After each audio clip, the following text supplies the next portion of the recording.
One of the things that I've always been aware of is that education is a political act. And it doesn't matter whether that education is happening in schools or community centers or families or political parties. Education is always political. It's always about the learners obtaining power. And in institutional settings, it's about how that power is shared, whether it's shared willingly or whether it's about keeping people from knowing certain things. So last spring, in June of 2018, we had a provincial election here in Ontario. And the way that played out was that a right-wing government was elected. And it was a bit of a surprise that they were elected. We had hoped that the New Democratic Party would form the government. It seemed like it was the time. But that was not the case. People voted for this right-wing government. And this has had already a big impact on education in the schools. The first thing that he did, the new premier, Doug Ford, was to stop an educational initiative which was to bring the knowledge base of the Indigenous peoples of Ontario into the public school curriculum. There was a group of teachers and Indigenous people who were gathering together to workshop how First Nations knowledge could be brought into a public school classroom. People had already bought their tickets to meet in Toronto and work on this, and he closed it down the day before they were going to be coming to work on the Indigenous curriculum. So that right there told us a lot, that this government was not interested in meeting the recommendations of the National Truth and Reconciliation Commission, which had finished its work a year or so before that. And there were 94 recommendations. And one of those recommendations was that each province should have Indigenous learning embedded into its curriculum. And so this premier said, no, we're not going to do that. Then the next thing that he did was to withdraw the curriculum for physical health and education that had been in operation since 2015. And he withdrew that curriculum unilaterally because some of his base, his electoral base, were very upset about the health education part of that curriculum, specifically the sex education. And they were upset because it included knowledge of LGBTQ. It acknowledged that families were not just a mother and father and children, but it could be a single mother or a single father. It could be two fathers or two mothers. And there was a lot of, not feedback, backlash against the inclusion of LGBTQ families in this curriculum. These are from the evangelical Christians who think that it can only be as in the Bible and that there is no other way of living. And so he had made this promise that he would get rid of that curriculum. And it has just been so sad that that happened. Students from grades 6, 7, 8, and then all the high school students, they had a day when they walked out of classes protesting that this curriculum had been withdrawn. And that was actually quite heartening to see, because here you had children who knew that it was important for them to have actual knowledge about their bodies and their emotions. And they did not want to go back to this old curriculum. The other thing that was really awful about the way this was done was that he didn't say what would be the curriculum to be taught until 10 days before classes started. And anyone who has worked in a school knows that you can't expect teachers to rearrange their entire curriculum 10 days before classes start. It was so disrespectful of teachers.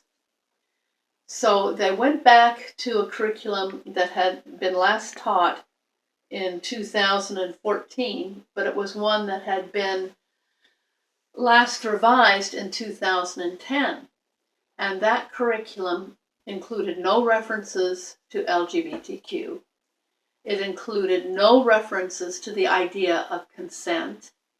It did not include anything about technology and the whole issue of sexting on phones and posting pictures. That was not a thing until this more recent time. So these students knew that they knew that the information that they had been learning about consent was so important.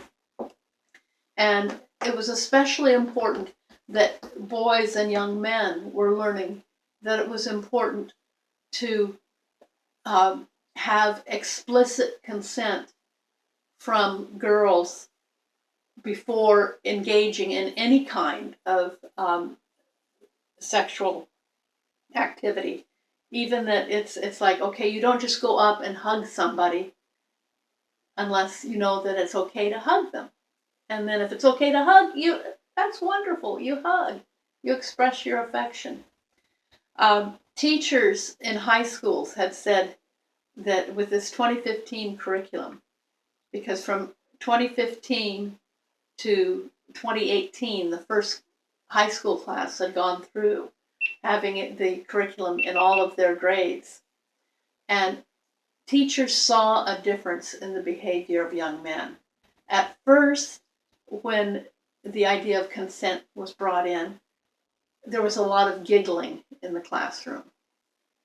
And then as it proceeded through up to the senior year of high school, you saw in the not only in the classroom, but in the school, in the lunchroom, outside, you saw students treating each other with more respect. The boys were especially more respectful, and the girls were not afraid. And this made a big difference. And so seeing this difference, and that's why the kids walked out. They walked out. They said, we're not going back to that old way. That just is not good. It's not healthy for us. They also know that they have friends who are LGBTQ. I sometimes get the alphabet confused there. They know they have friends who are lesbian or gay, or bisexual or trans. And they want those friends to be safe. They don't want there to be bullying. They know that young people who feel that they are not worthy because of who they are more likely to commit suicide, are more likely to get involved in drugs. And they don't want to see that. They've seen a change in the 4 years that curriculum was operating. So we have it's an awful situation. And teachers have been told that, they could face discipline, reprimands, if they teach the old curriculum. So teachers are now really working hard to see how they can teach about consent, particularly, teach about how many different kinds of people there are in the world without doing it explicitly in the health curriculum. So consent comes up in civics class, and that it's part of our democratic society that people give consent to actions, that we don't dictatorially force ourselves on anybody else. They are bringing up things through the history class, that there was a time when LGBTQ were not only socially unacceptable, but illegal. And now, all of us, no matter what our orientation or gender expression, all of us are equal before the law. We have this in our human rights code. Lesbian and gay people can marry. And so it can't go back as far as the evangelicals would like it to go back, because that's totally against the law. And teachers are bound to teach according to the law. So that means that the human rights of all individuals must be respected.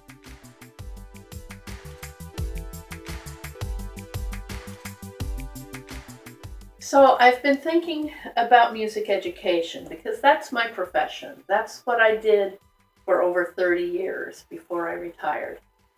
And I started out very traditional. I was a flutist. I loved classical music. And I taught the way I was taught. I taught classical music. And yet I was curious, and I wanted to include more than just the music I learned and loved. I also loved American folk music, and so I started including that. I loved the avant-garde, so I wanted students to have experience with electronic music. Anyway, that would be in the mid to late 70s when I first started teaching. By the time I retired in 2015, there was a lot of water under the bridge, as we say. When I did my doctorate in the 1980s, I was really interested in women composers. I wanted to find ways to include women composers in the curriculum. And very much a feminist. I was concerned with the way that women in the American school system were considered fine to be elementary teachers, but not for secondary school, not for college professors. And so I was interested in what happened in the workplace as a teacher worker, as well as a teacher of children. So I started really trying to find ways to integrate my feminist political leanings into my teaching in a way that was appropriate. I wanted all of my students to feel empowered to pursue the kind of musicking that they wanted to do. And so as I struggled with this, and it was a struggle, because things had been very, very rigid. I found myself moving more towards the idea of teaching in the university, so that I would be teaching people who would become music educators. And in that work, then I tried to open up their minds to things about women's rights, things about lesbian and gay rights.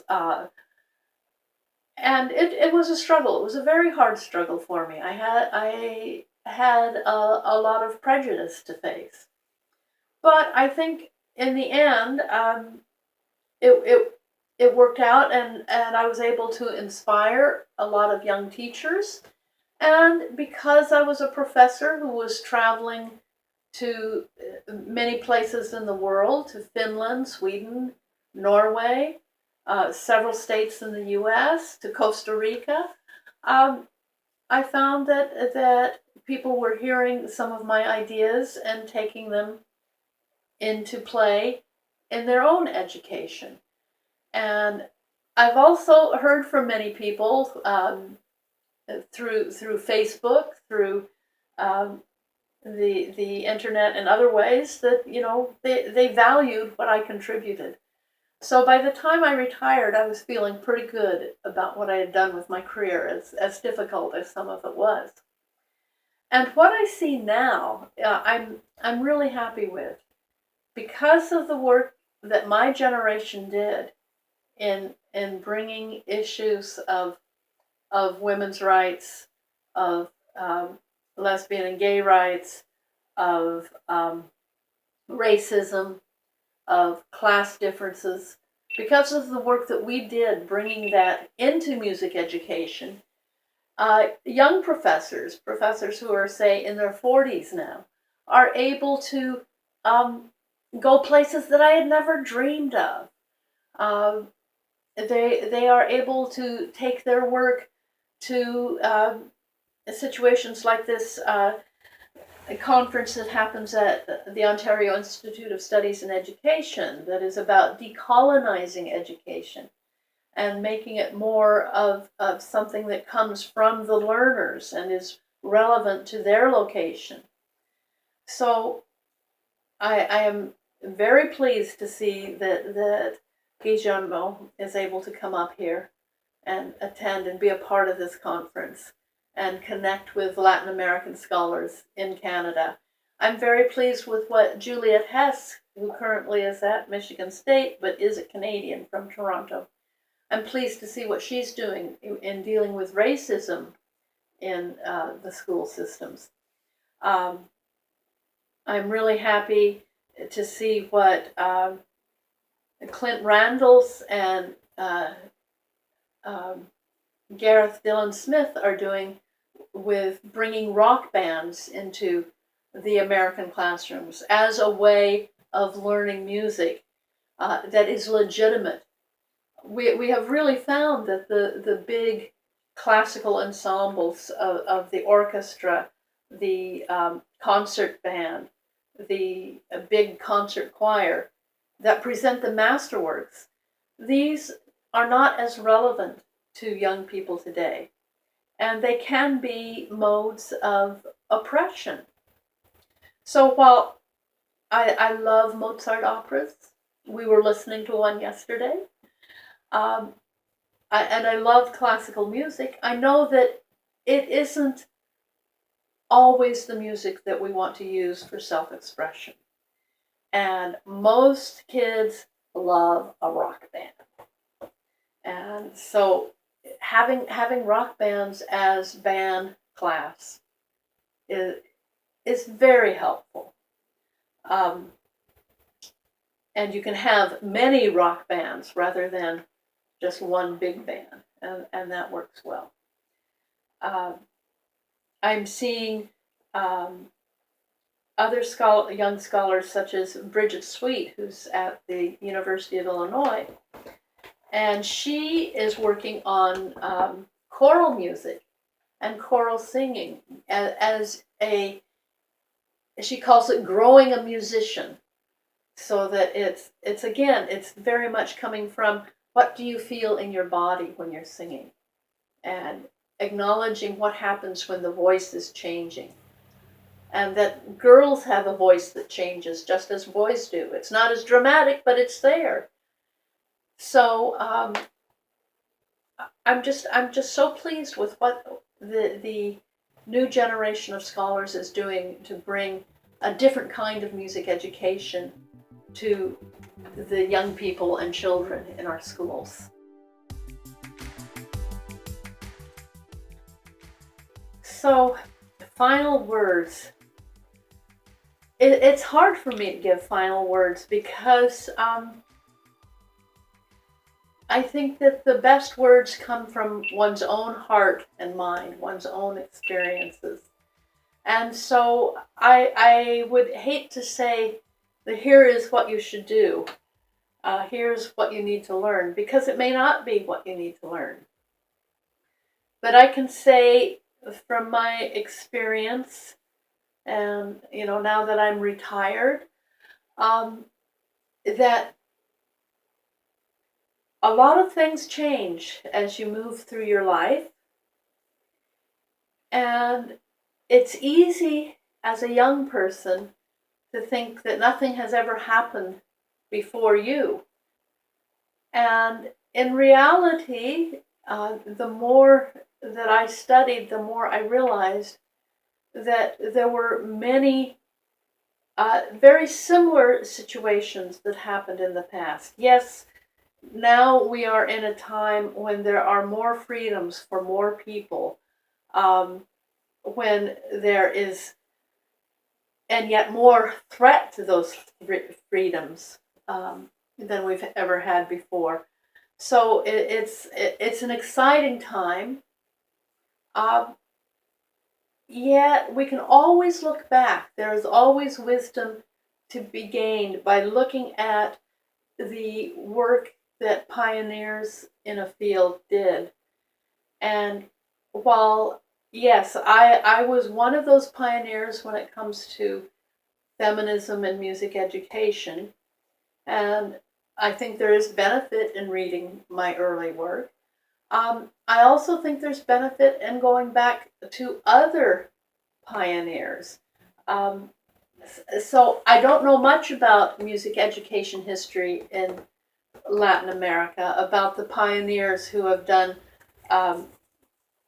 important, innovative work, but I do know that Guillermo Rosabal-Coto has done a lot in terms of developing curriculum that is more relevant to people of Costa Rica, because it isn't based on the European classical tradition. I know that he's done a lot to bring Christopher Small's concept of musicking into Costa Rica, and it's a beautiful concept. It's one that can be developed in so many ways. So his work is important for you. In addition, I think it's important to look back at the early pioneers in music education, some who have done a lot with community music, some who have done a lot with understanding the sociology of music education. Hildegard Fröhlich has done important work for us to remember. So I would really encourage young people to follow your own experience, your own dream, and develop it in a way that is socially relevant, but look for connections in the past with other scholars who may have been doing it totally alone. I think you can find a lot of inspiration from the people who went before you. Thank you.